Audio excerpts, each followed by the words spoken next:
Oh, there we go.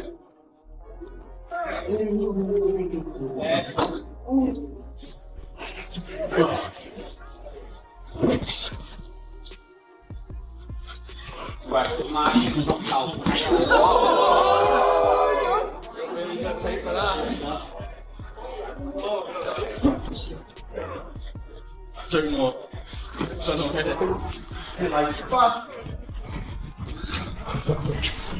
The walls of that gym absorbed something raw that day. Paddy Pimblett wasn't just training, he was exercising demons, pushing his body into a dimension of pain that most athletes never dare to visit.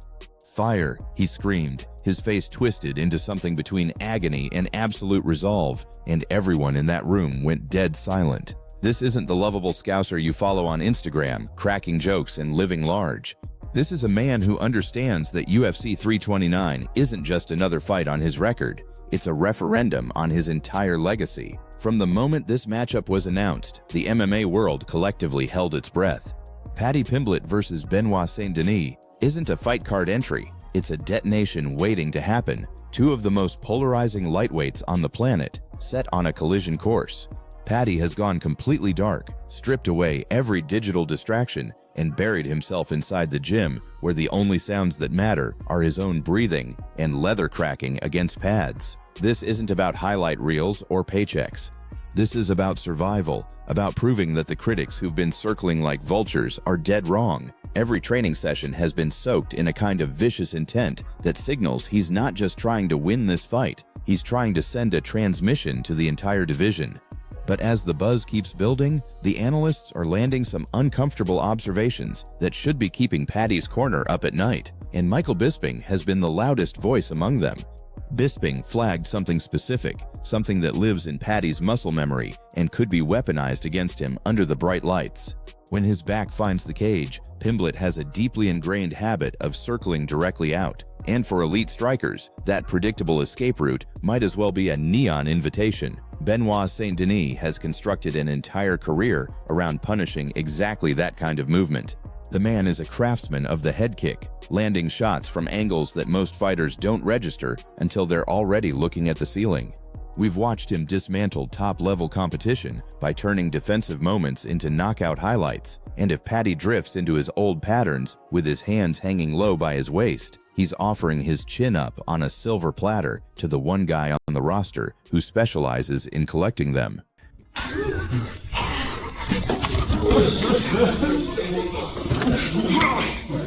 I'm tired. Can I have a little rest?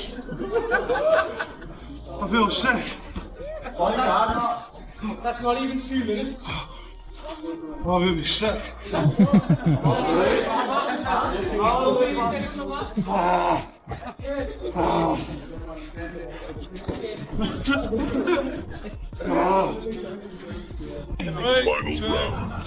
round, fight! That's a fucking friendly fire! Fucking hell! Fucking hell.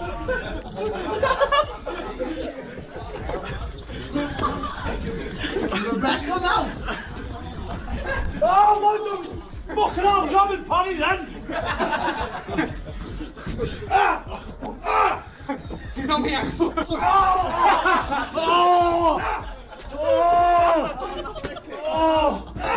I've been knees!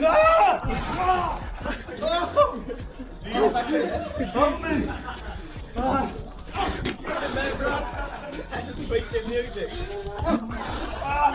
Let me get up!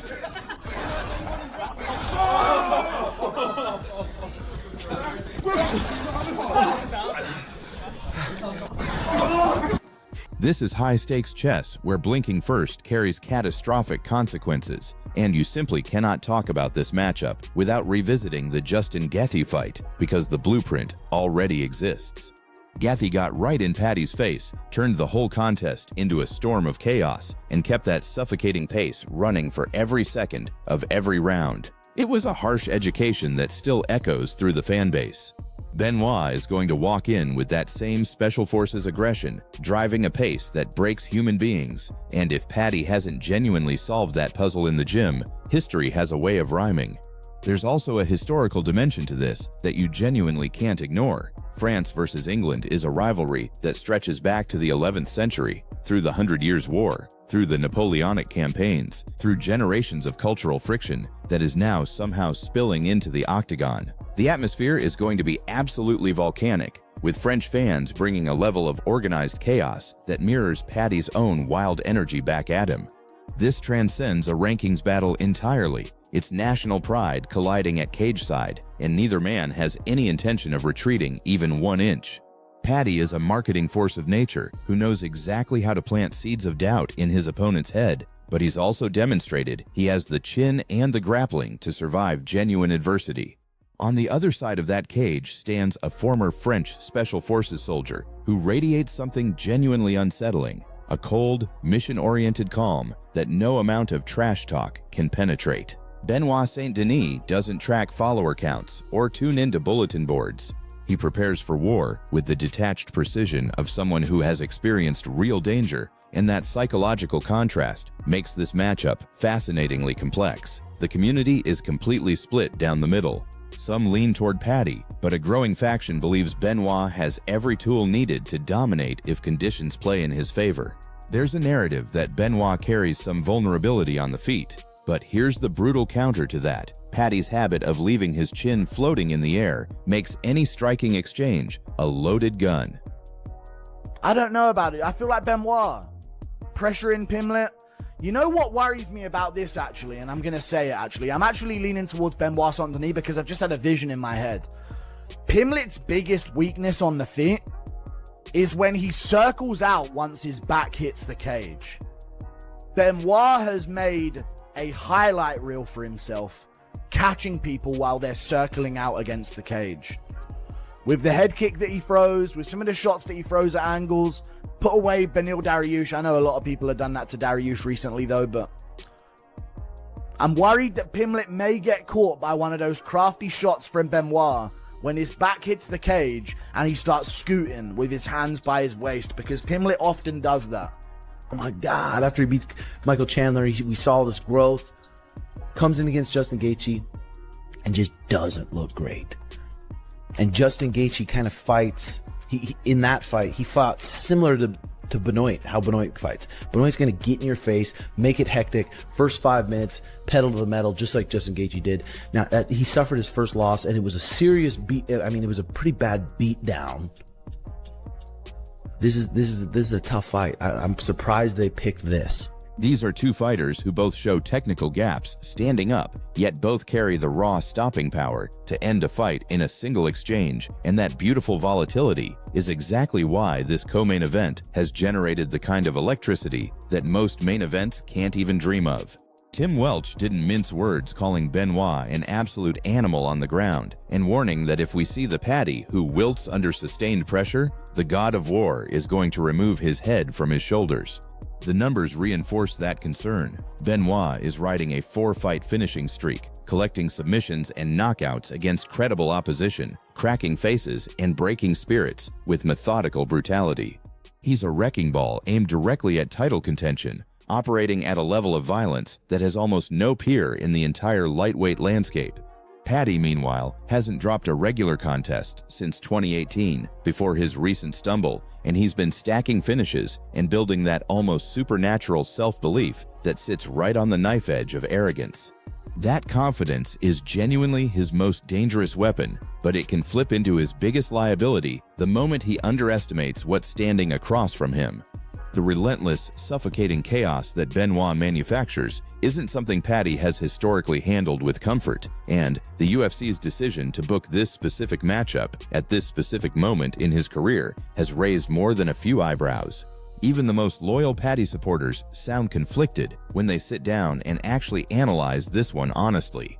Benoit carries the momentum and the energy of someone on a genuine championship run, systematically dismantling everyone placed in front of him, but you simply cannot write Paddy off because his ability to find winning solutions when his back is against the wall borders on supernatural.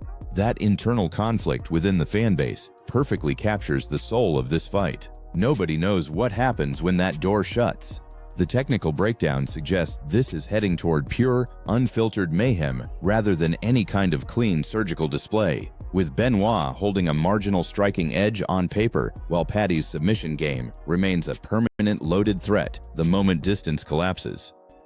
And Paddy versus Benoit Saint-Denis on International Fight Week, this makes a tremendous amount of sense. Not only are they the number 5 and 6 ranked fighters, okay, but of course, France versus England, that's a rivalry that has gone on for centuries. They have been at wars from something like the 11th century up until the 18th century. They had the 100-Year War, the 7-Year War, the Napoleonic Wars, okay? That's why it's kind of a joking thing that the English and the French don't really like each other. I love going to France. I think the MMA fans there are...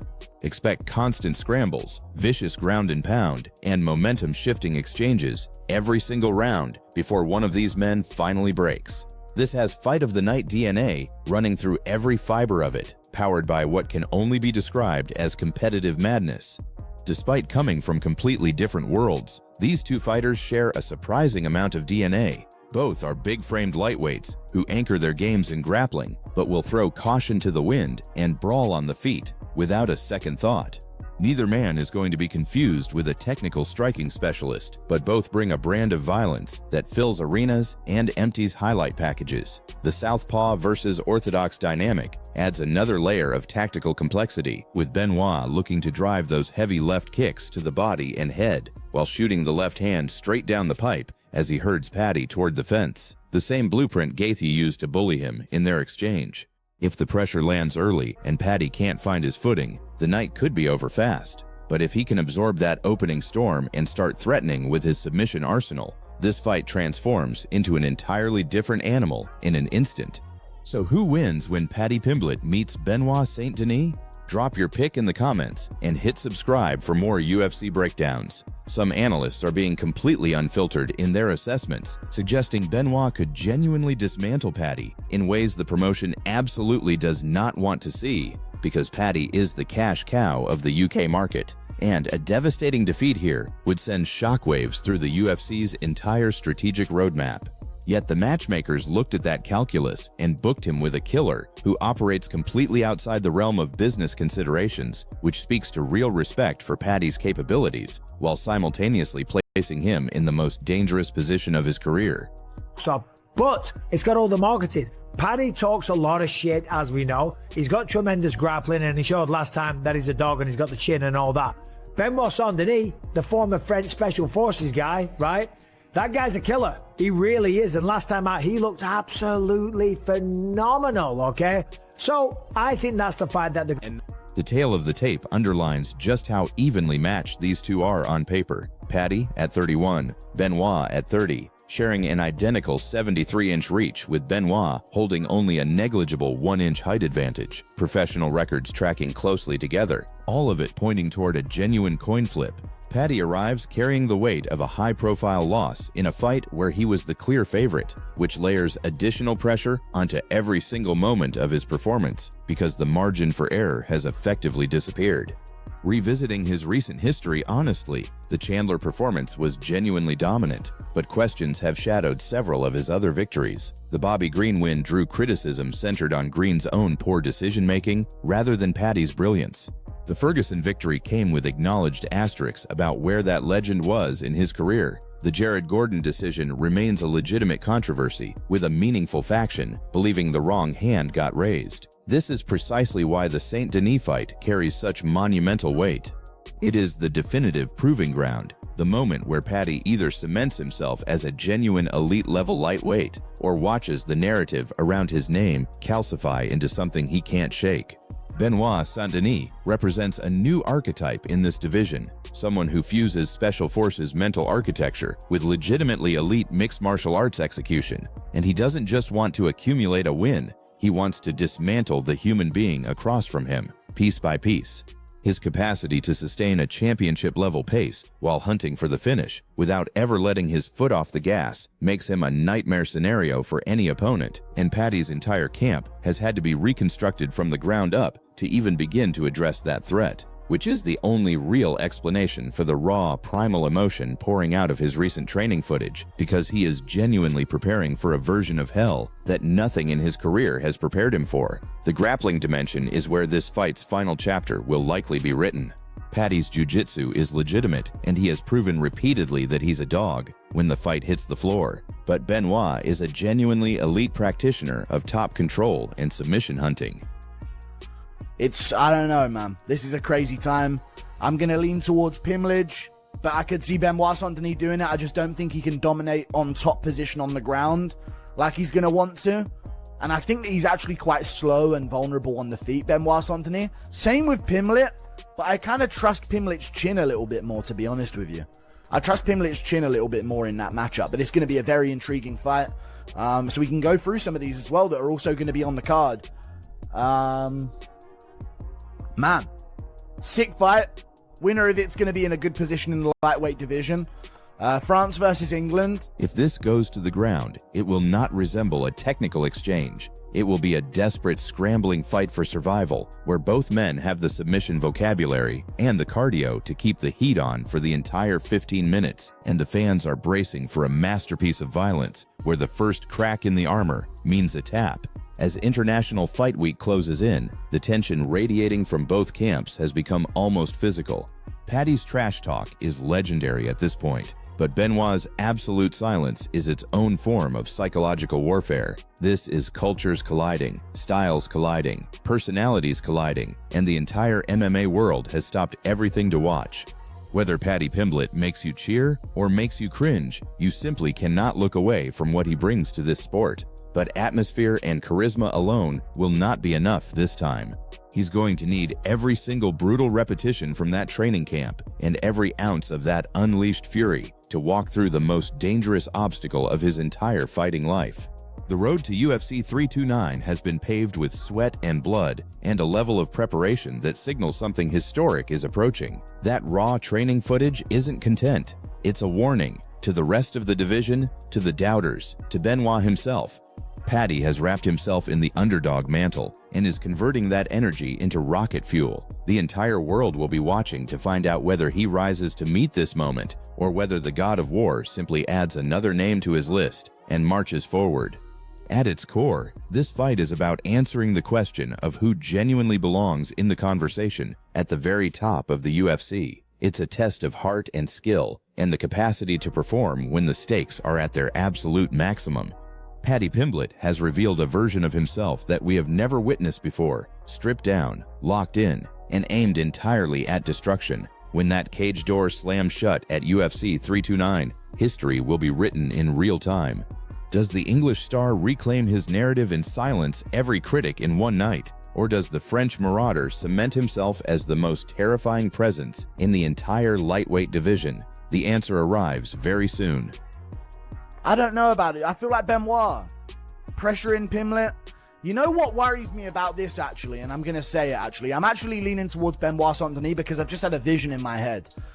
Pimblett's biggest weakness on the feet is when he circles out once his back hits the cage.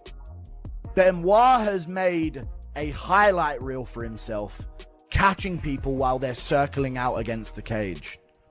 With the head kick that he throws, with some of the shots that he throws at angles, put away Beneil Dariush. I know a lot of people have done that to Dariush recently though, but I'm worried that Pimblett may get caught by one of those crafty shots from Benoit when his back hits the cage and he starts scooting with his hands by his waist, because Pimblett often does that.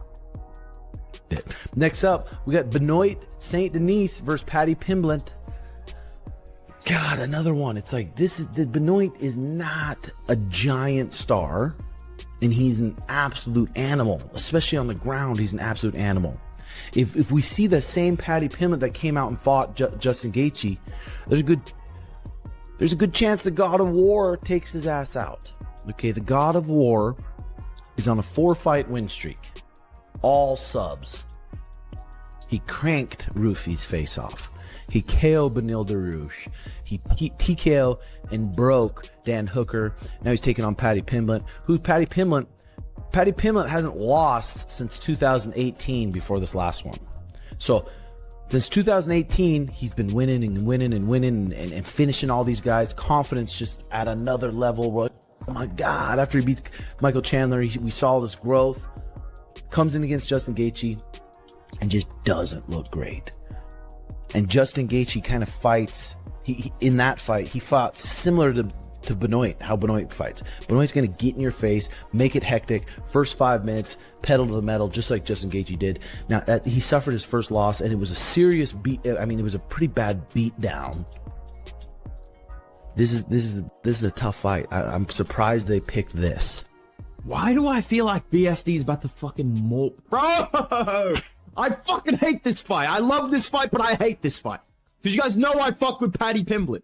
And you guys know that BSD is one of the biggest rogues members of this channel. But I have to just be objective. I mean, BSD is looking like a fucking marauder right now. He's looking like he's on a title run. And I think that Paddy Pimblett... It's interesting, though, because I actually think... oh, my God! This is my thought process, right? Slight striking advantage. I never thought I'd say that. A slight striking advantage, technically. But I think Paddy Pimblett, if BSD tries to rush him and grapple him, which he will do, I think Paddy Pimblett will be able to threaten subs and maybe tire out BSD, maybe take over late in the fight. I think this is going to be a fucking fight of the night. Like, BSD gets a takedown, Paddy threatens a submission, BSD gets out. He's dropping elbows, Paddy scrambles up, he lands a big shot on the feet, BSD lands something back. That's kind of what I'm picturing in my head. I'm picturing pure... Benoit Saint Denis versus Paddy Pimblett, number 5 versus number 6 of the lightweight division. These guys are actually quite similar. Both big lightweights, both jiu-jitsu guys, both like brawlers in the stand-up. They're not super technical, but they bring the fight, and it should make it close. That's an excellent co-main event. Like, I could see Benoit Saint Denis from the southpaw stance versus Paddy Pimblett's orthodox, throwing a lot of left kicks to the body and head, shooting down that left straight, pressuring throughout the fight, and Paddy Pimblett might succumb to some of that. We saw Justin Gaethje bullied him out there. BSD might be looking to do the same, but it's going to be fun. Very good matchmaking here. Slobber knocker of a co-main event with both guys. Oh, I actually quite like the fight and think it makes sense, but for the fact that I'm pretty sure BSD is going to beat the shit out of Paddy. Okay. And promotionally, it seems like you would want to be a little more behind Paddy. That graphic did not have like 6 more fights or something. Everything else. Let's do a quick tale of the tape between these two. Paddy Pimblett, you can see, is 31 years old. He's 5'10" with a 73-inch reach. Benoit Saint Denis is 30 years old, 5'11" with a 73-inch reach. So Paddy's older, which is kind of surprising. I always think of Saint Denis being a bit older. So 5'11" with a 73-inch reach, 5'10" with a 73-inch reach. So pretty even overall. And even their records, 23-4 compared to 17-3 with 1 no contest. Very interesting. Of course, Pimblett coming off that pretty entertaining fight with Justin Gaethje, ends up coming up short in a fight that I believe he was the betting favorite in, if I'm not mistaken. Yeah, Paddy about a -250. Doesn't end up getting it done in that fight, so he loses that interim title opportunity. Prior to that, a couple nice wins here. Michael Chandler, that was a pretty dominant performance. Bobby Green with some of the worst fight IQ I've seen in a fight, getting submitted in the first round there. And then pretty weak opposition prior to that. Tony Ferguson at the end of his career. Jared Gordon was controversial. People felt it should have gone the other way. Jordan Levitt, Vargas, and Luigi Vendramini. You'll notice a couple of these guys here aren't in the UFC anymore. So